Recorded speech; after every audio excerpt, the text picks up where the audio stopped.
Bonjour à toutes et à tous. Aujourd'hui, on va essayer de comprendre quel est l'impact écologique de la viande cultivée et le comparer avec celui des viandes conventionnelles. La viande cultivée, ou viande de culture, est une viande produite par des techniques de culture cellulaire qui visent ainsi à éviter l'abattage des animaux. Pour plus d'informations, je vous invite à regarder ma précédente vidéo dans laquelle je vous explique en détail comment se fait la production de la viande cultivée. Pour faire court, des cellules d'un animal sont prélevées à l'aide de techniques de biopsie, puis sont cultivées dans des cuves appelées bioréacteurs. Plusieurs techniques peuvent ensuite être utilisées pour développer un produit qui ressemble le plus fidèlement possible à un certain type de viande ou de poisson. Dans cette vidéo, je ne me focaliserai que sur l'impact environnemental des viandes cultivées et je ne reviendrai pas sur d'autres aspects tels que l'éthique ou les possibilités économiques qui feront l'objet de vidéos dédiées plus tard. Pour mesurer l'impact environnemental de la production d'un produit quel qu'il soit, on utilise une technique qui s'appelle l'analyse de cycle de vie. Depuis le début de la recherche sur la viande de culture et le premier steak de viande cultivée de 2013, 7 études se sont penchées sur son impact environnemental en réalisant des analyses de cycle de vie. Alors comment fonctionne une analyse en cycle de vie et à quoi est-ce que cela sert? Le principe de l'analyse en cycle de vie est d'estimer les impacts environnementaux d'un système en prenant en compte la production et l'extraction des matières premières, leur transport, ainsi que toutes les étapes de production du produit final. Beaucoup de ces études ont dû utiliser des hypothèses et présupposés pour diverses étapes de production, les données n'étant pas très répandues. Depuis quelques années maintenant, la viande cultivée est produite et également commercialisée, et les données sur les matières premières, les fournisseurs et les modes de production sont de plus en plus nombreuses.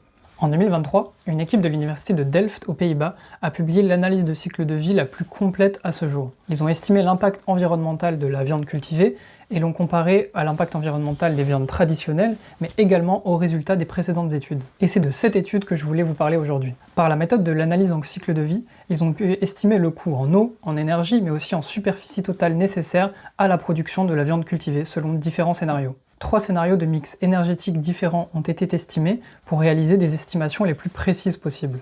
Ces 3 scénarios ont été utilisés pour estimer l'impact environnemental de la viande cultivée, mais aussi de différents types de viande conventionnelle. Dans le premier scénario, on suppose que l'entièreté de la production dépend des énergies renouvelables. Dans le second, on estime que les installations pour la production de la viande utilisent des énergies renouvelables, mais pas forcément pour la production des matières premières. Dans le troisième scénario, il est supposé que la production de la viande utilise le mix énergétique global actuel, à savoir 50% d'énergie renouvelable et 50% d'énergie fossile environ.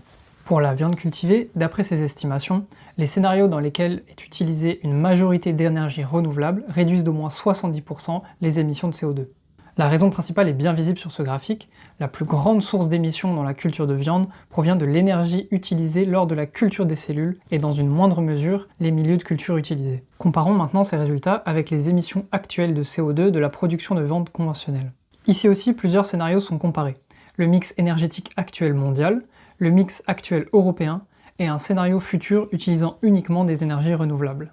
On remarque que, peu importe le scénario envisagé, la viande cultivée émet moins de CO2 que la viande de bœuf conventionnelle. Dans les scénarios où l'entièreté de la production se base sur des énergies renouvelables, la viande de culture émet 92% de moins que la viande de bœuf, 44% de moins que la viande de porc et 3% de plus que la viande de poulet. On voit ainsi que selon le mix énergétique utilisé pour sa production, la viande de culture peut avoir un impact environnemental bien plus faible que celui de certaines viandes traditionnelles et notamment la viande de bœuf. L'impact sur l'environnement ne se résume pas qu'à l'émission en CO2 ou autres gaz à effet de serre. Une prise en compte des ressources en eau, des besoins en surface agricole ou encore en émissions de particules fines est aussi nécessaire. Comparons d'abord les besoins en surface agricole pour la production de viande cultivée et de différents types de viande conventionnelle. Dans les scénarios optimistes, la viande cultivée aurait besoin de 60% de superficie de moins que la viande de poulet ou de porc et de 90% de moins que la viande bovine. La production de viande cultivée nécessite de grandes ressources en eau, notamment pour la production des milieux de culture qui sont utilisés pour nourrir les cellules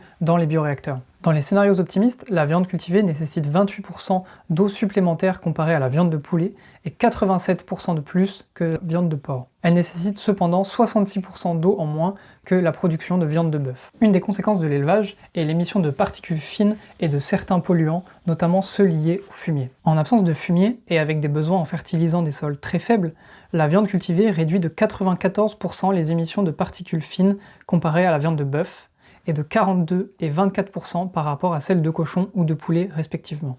Cette année, une autre étude d'analyse de cycle de vie est parue. Dans celle-ci, les scientifiques ont utilisé des données directement fournies par une entreprise qui produit de la viande de culture pour animaux en République tchèque. Ils ont ainsi pu prendre en compte des données réelles de production industrielle en explorant différents scénarios, notamment selon les fournisseurs des matières premières. Les résultats ainsi obtenus sont relativement similaires à ceux de l'étude que nous venons de voir, toujours avec une certaine variation selon les scénarios de production. Je vous mets les liens en description. On a vu à travers cette étude que la production de viande cultivée a un impact environnemental assez différent de celui des viandes conventionnelles de bœuf, de poulet ou de porc. Les bénéfices potentiels de la viande cultivée par rapport aux viandes traditionnelles dépendent de plusieurs facteurs, et notamment des mix énergétiques qui sont utilisés pour la production des milieux de culture et aussi lors de la fabrication de la viande en elle-même. Si les énergies renouvelables sont utilisées en majorité, la viande cultivée peut avoir une empreinte carbone très proche de celle de la viande de poulet dans les scénarios les plus ambitieux pour celle-ci. Dans tous les autres scénarios explorés, la viande cultivée a une empreinte carbone bien moindre à celle de la viande de bœuf, pouvant aller jusqu'à 94% de moins dans les scénarios à énergie renouvelable. L'absence de fumier et le faible besoin en surface agricole permet également à la viande de culture d'avoir de faibles émissions de particules fines comparées aux viandes traditionnelles. Cependant, les besoins en eau de la viande de culture dépassent ceux de la viande de poulet ou de porc.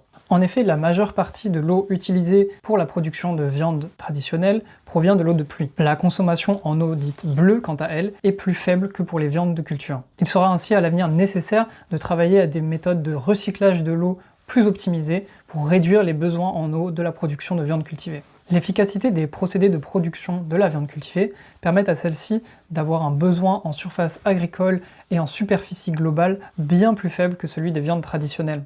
Si cette alternative venait à remplacer au moins partiellement la production de viande traditionnelle, cela permettrait de libérer de grandes surfaces de terre. Évidemment, cette étude n'est pas parfaite, et d'autres études à l'avenir seront nécessaires pour apporter plus de précision, notamment par exemple sur les méthodes de production et de commercialisation de la viande cultivée. Si vous voulez lire l'étude au complet ou bien un résumé en anglais réalisé par la fondation Good Food Institute, je vous mets les liens en description. Merci à toutes et à tous d'avoir regardé cette vidéo, et n'hésitez pas à vous abonner si vous ne voulez pas manquer les prochaines.